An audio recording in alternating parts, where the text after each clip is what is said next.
आपने जहमत दी है जनाब खाकान नजीब साहब को, इसलिए दोबारा जहमत दी कि डॉलर जो बेकाबू है, बिजली की कीमतें जो बेकाबू हैं, चीनी बेकाबू है, स्मगल होती है, आटा रिकॉर्ड बना रहा है अपनी तारीख में, इनको ब्रेक कब लगेगी? अच्छा यार सर मैं आता हूँ आपसे, मैं खाकान नजीब साहब को जहमत दी, अभी एक मिनट बात सुन लें। फरमाइए। अभी ये खालिद यासीन साहब है चिन्योट प्रेस क्लब से, इनका मैसेज आया है कि जो मसफ़ अली मीर जब शहीद हुए थे एयरफोर्स के चीफ तैयारे के हादसे में, उनके साथ से जो पायलट था अहमद यूसुफ, वो शहीद चिन्योट के रहने वाले थे, उनके नाम से एक सड़क मौसूम की गई थी, वो बनाई गई थी।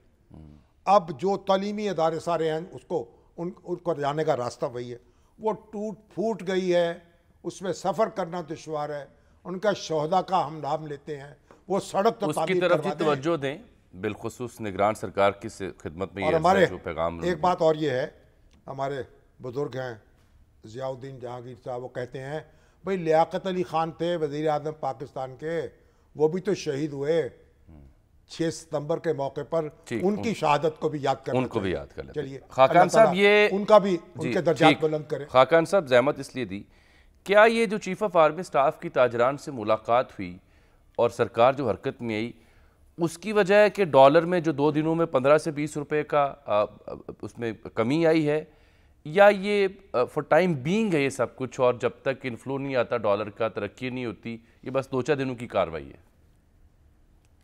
बिस्मिल्लाहिर्रहमानिर्रहीम। जामी साहब, वो कहते हैं ना, कॉन्स्टलेशन कभी कभी ऐसी बन जाती है कि मार्केट मूवमेंट एक ही तरफ चल रही थी, और वो ऐसी कॉन्स्टलेशन थी कि सेंटिमेंट वीक हो रहा था, जो इनफ्लोज थे वो वीक हो रहे थे, उधर एक्सपोर्टर ने भी डॉलर होल्ड किया हुआ था, यहाँ स्मगल हो रहा था अफगानिस्तान, जो इन्वेस्टर है वो रोज 1-1.5 रुपया कमा के जा रहा था, तो वो रोज डॉलर ही खरीद रहा था।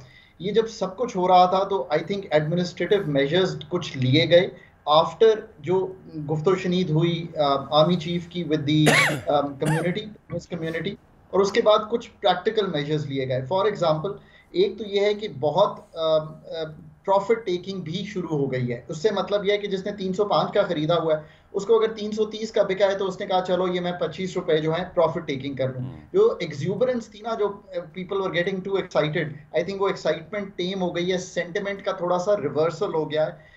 ये तो देखते हैं, अभी हम जैसे गुफ्तगू करते हैं तो इस पर भी कमेंट करते हैं ये कितनी देर के लिए। दूसरा ये हुआ है कि आज वाकई ही स्मगलिंग पे भी, होर्डिंग पे भी, कार्टेलाइजेशन पे भी एक्शन हुआ है, और उसकी मॉनिटरिंग लैंड, सी, एयरपोर्ट्स पे भी शुरू हो गई है। फिर एसबीपी ने एक सर्कुलर भी जारी किया है कि हम एक्सचेंज रेट रिजीम को दोबारा जो है रिवैम्प करने की कोशिश कर रहे हैं। अब अगर मैं आपको इतनी सारी चीजें इकट्ठी बता दूं, और इंटेंट गवर्नमेंट का ये है कि ये कंटिन्यू करना है, और एक ग्रे मार्केट क्रिएट हो गई थी। एक तो ये था ना कि एक्सचेंज रेट का कंपनीज का रेट आता था कि वो 312 या 15 रुपए है, ऑफिशियल 307 रुपए है, और 330 रुपए एक ग्रे मार्केट, और grey market is very bad for FATF also. उस ग्रे मार्केट जो कि without knowing your customer trade हो रही थी, उसका खात्मा करने के लिए ऑफ कोर्स एडमिनिस्ट्रेटिव एक्शंस हुए। अगर आप इन सब चीज़ों को, प्रॉफिट टेकिंग को, सेंटिमेंट की तब्दीली को, एडमिनिस्ट्रेटिव एक्शंस को, स्मगलिंग की रोकथाम को अगर पुट टुगेदर करें तो आपको ये दिखाई देगा कि ये मूवमेंट दूसरी तरफ ही होनी चाहिए थी। मजीद भी कमी देखने को मिल सकती है आने वाले हफ्ते 2 हफ्तों में, या यही था जो हमने अचीव करना था, 15-20 रुपए का फर्क? एक तो ये है कि हमने ये अचीव करना है कि इंटरबैंक जामी साहब और जो ओपन मार्केट, जो एक्सचेंज रेट का जो फर्क है, वो एक ऐसी सतह पर आना चाहिए कि इंटरनेशनल पार्टनर्स भी समझें कि मार्केट अब ठीक काम कर रही है। अब 2-3 चीजें जरूरी हो गई हैं कि ये जो हमारी इंटरबैंक है इसमें लिक्विडिटी इंप्रूव करे, और अब ये कैसे करेगी कि जो हमारी रेमिटेंसेस हैं वो वापस आ जाएं इंटरबैंक पे। हमारी जो एक्सपोर्टर्स ने डॉलर होल्ड कर लेते हैं, वो उनके पास एक वक्त होता है तो वो उसको होल्ड किए रखते हैं कि शायद कल और बेहतर हो। जब उनको ये लगेगा कि नहीं, ऐसा भी हो सकता है कि मार्केट बेस्ड एक्सचेंज रेट जो है ना जामी साहब, मैं 2019 में टेबल पे था जब हमने ये रिफॉर्म किया, उसका मतलब यही नहीं होता कि एक ही तरफ चलता रहे।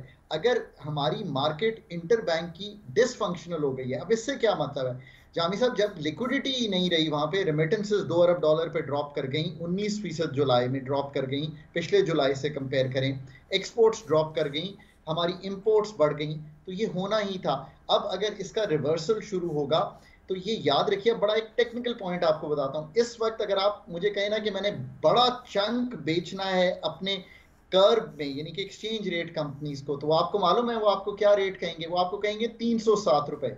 ये इसलिए कि वो रेट पे वो वापस सबमिट कर सकते हैं इंटरबैंक मार्केट को।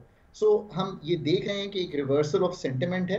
लेट्स सी कि अब लिक्विडिटी कैसे प्ले करती है, और जो गवर्नमेंट एक्शंस ले रही है वो अगले आने वाले दिनों में मुझे ये मालूम पड़ा है कि वो कंटिन्यू करेगी और इसको सख्ती और बढ़ाई जाएगी। ये जो ग्रे मार्केट है इसको ख़त्म किया जाए। और खाकान साहब ये कहते हैं, हमारे बाद मुबस्सर जिनमें मुबश्शर ज़ैदी साहब पेश हैं, वो कहते हैं ये जो इन्वेस्टमेंट आएगी ये तो आते आते आएगी, ये तो लॉन्ग टर्म मामला है। इस वक्त फौरी तौर पर हम कैसे डॉलर कमा सकते हैं, एक्सपोर्ट अपनी कैसे बढ़ा सकते हैं? यानी ये डिफेंस प्रोडक्शन जो हमारी है, जो हमारे जहाज़ बना रहे हैं हम, और जो तैयारे लड़ाका, और जो टैंक बना रहे हैं, और जो साजो सामान दूसरा जंगी बना रहे हैं, क्या वो भी एक्सपोर्ट हो सकता है? उसकी मार्केट कितनी बड़ी है जिससे हम इस्तेफादा कर सकते हैं? ज़बरदस्त सवाल किया है शामी साहब आपने, इसलिए कि पहले तो सबको, और ये एज एन इकोनॉमिस्ट अब गुफ्तगू करता हूँ, पाकिस्तान का इन्वेस्टमेंट जो हम करते हैं उसकी शरह जब जीडीपी से कंपेयर करूं तो वो 13.6% है, 13.6%। शामी साहब ये एग्जैक्ट नंबर दे रहा हूं पिछले साल का। अब आप इंडिया की बात कीजिए, चाइना की कीजिए, वियतनाम की कीजिए, ईस्ट एशियन मिरेकल की कीजिए, ये 25 से 35% था। सिंपली बात यह कि हम एक पौधा लगाते हैं ना तो नेबर 3 पौधे लगाता है। जब तक इन्वेस्टमेंट टू जीडीपी बढ़ेगा नहीं, आप इसको ठीक नहीं कर सकते, क्योंकि इन्वेस्टमेंट होगी तो घर खूबसूरत लगेगा, इन्वेस्टमेंट होगी तो गाड़ी बेहतर चलेगी, पैदावारी सलाहियत बढ़ाने की कोशिश की जा रही है। अब आप ये सोचिए कि अगर ये बात ठीक हो तो इसके जराए क्या हैं? एक है एफडीआई आने में, ऑफ कोर्स ये कोई, मैं ये तो नहीं कहता कि 6 महीने बाद पाकिस्तान में एफडीआई के अंबार लग जाएंगे, पर मैं देखना तो चाहता हूं ना कि अगर मेरा एक प्लांट भी बिकता है प्राइवेटाइजेशन में, आरएलएनजी पावर प्लांट हो, 2018 से मैं हुकूमत में रहते हुए ये कहता था इनको बेच दें।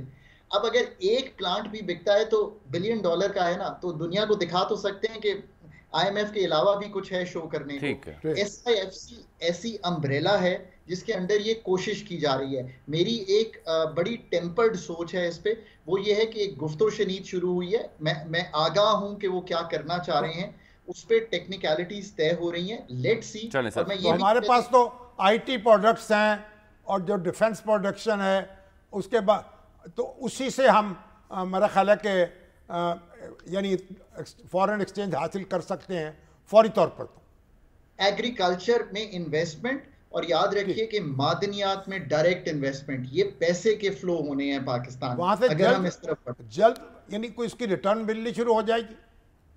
देखिए, मैं उम्मीद करता हूं कि अगले 6 महीने में आप कोई ना कोई चीज देखेंगे, और भी कुछ गैस पाइपलाइंस पे भी देखेंगे, आप कुछ चीजें देखेंगे।